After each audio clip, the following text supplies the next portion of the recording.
Looking at the Markets with David Modell.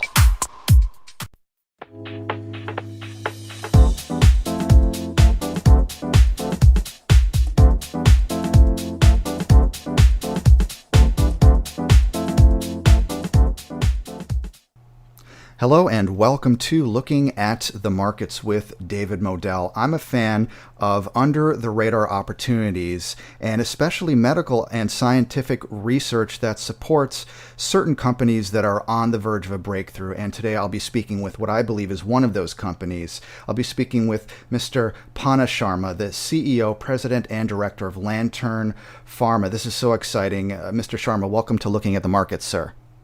David, thanks for having me. Yeah, I really believe in your company, Lantern Pharma, a clinical stage oncology biotech using artificial intelligence and genomics to innovate the rescue, revitalization, and development of precision cancer therapeutics. And before we start, if people are interested in learning more, I recommend that you visit lanternpharma.com, and I'll put a link in the description below this video.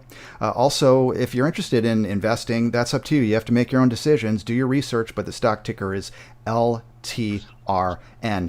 So, Mr. Sharma, I don't see many biotech companies really leveraging the full potential of AI, artificial intelligence. So could you please tell me about Lantern's proprietary AI platform known as RADR or Radar? Yeah, absolutely. It's a good observation, David. I think a lot of companies in the biotech space are beginning to use data increasingly to better understand what patients will respond. They're beginning to use data and some machine learning techniques to better target diseases earlier. But we're very much still in the early phases of how AI and machine learning will totally transform the development of drugs. COVID-19 was unfortunately a wonderful example to have vaccines come out in a year. It's notable that both vaccines that were the first out, Moderna and BioNTech with Pfizer, were both largely driven by computational virology approaches. So computing played a huge part in understanding what messenger RNA could be used to better target and drive the response to the vaccines. And so yes, we're in the early phases. We're a handful of companies that are really using machine learning and data to transform the process to deliver drugs faster and, very importantly, with lower risk. Oncology drug development is a notoriously complex, very expensive process. And ultimately, really, it's a process that it's begging for AI, because there's so much data now that we have on different types of cancer, on how different compounds and drug classes drive response.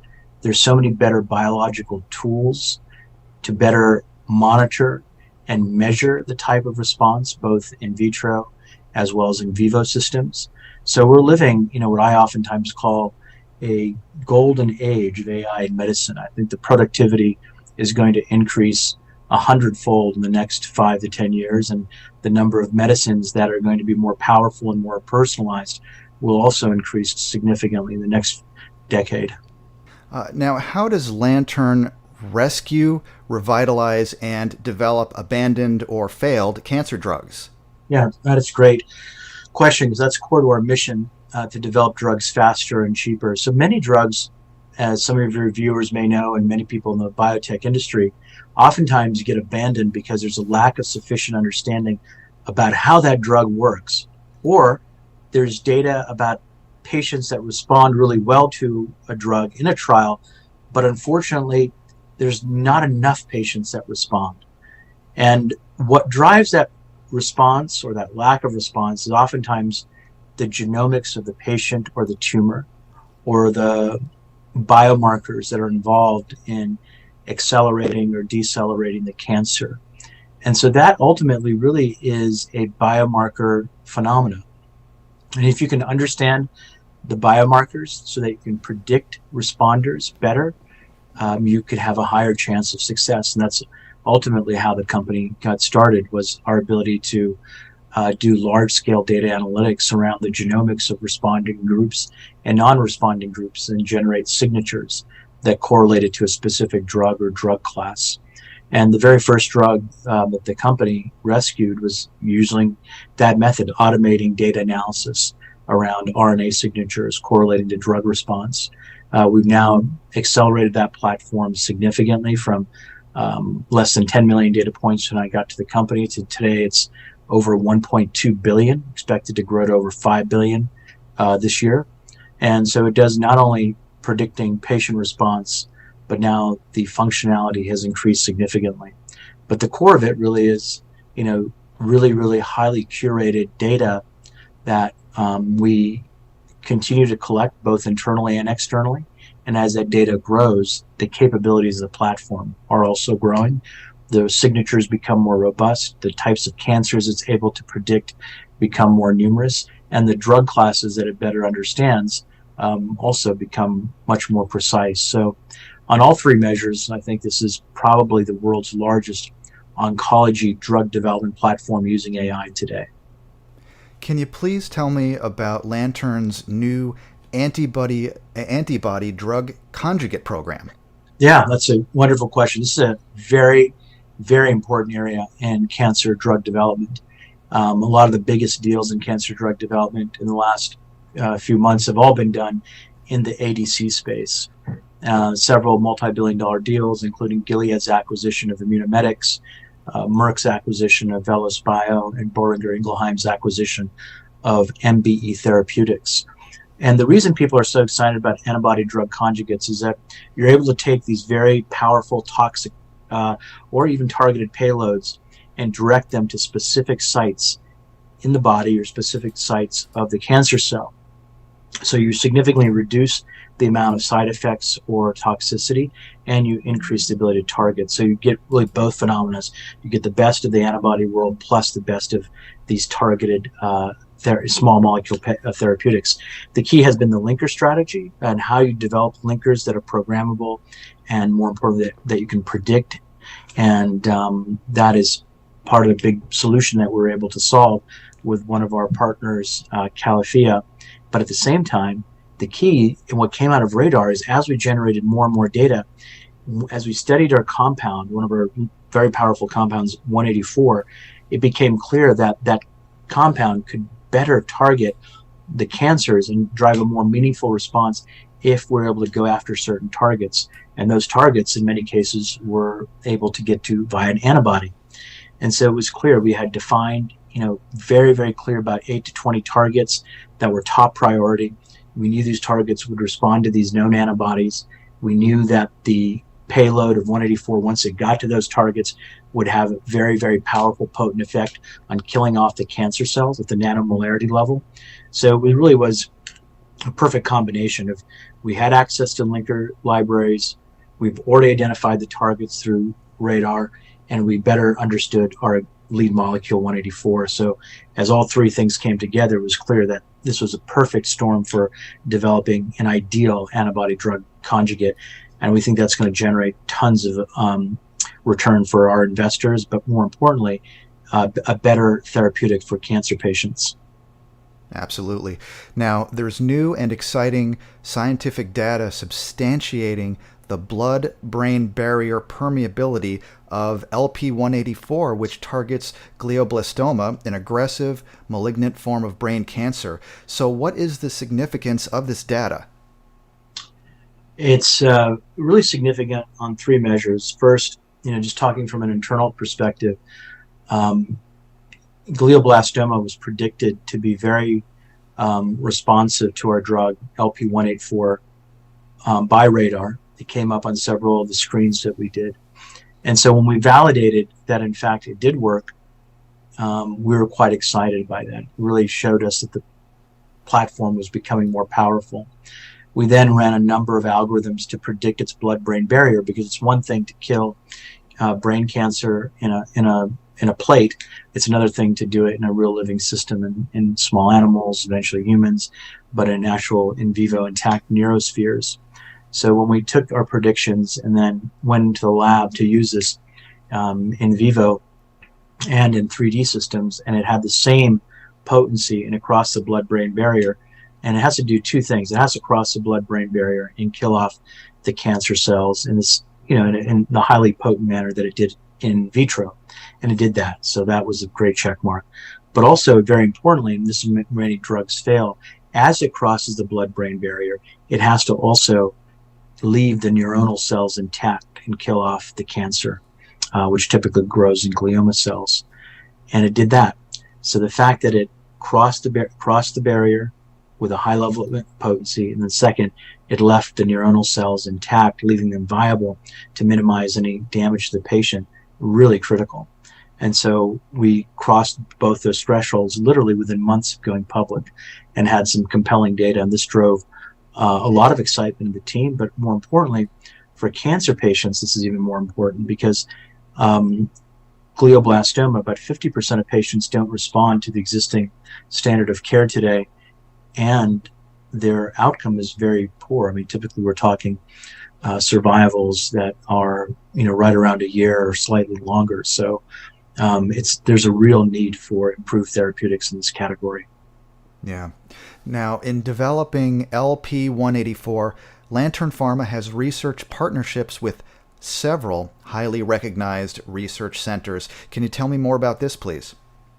Yeah, so our business model is, we're really good at coming up with innovations and using data and AI to advance therapeutics, and we want to continue doing that.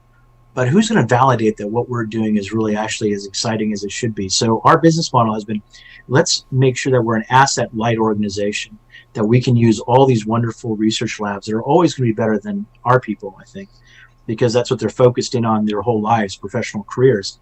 And so as we have results, we share this with the scientific community.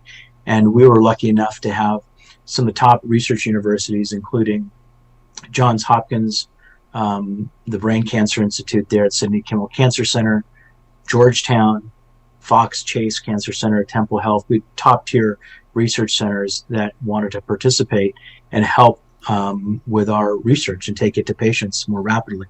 So working alongside top researchers to validate what we're doing is very exciting, to help us drive new insights and drive new data that we can put into our system. And third, to better accelerate the route to patients, because since they are seeing patients, they have a much more in tune understanding of where this drug will fit in terms of the armament against that disease. So for our number one, our investors, I'm excited because it validates that top tier places want to participate.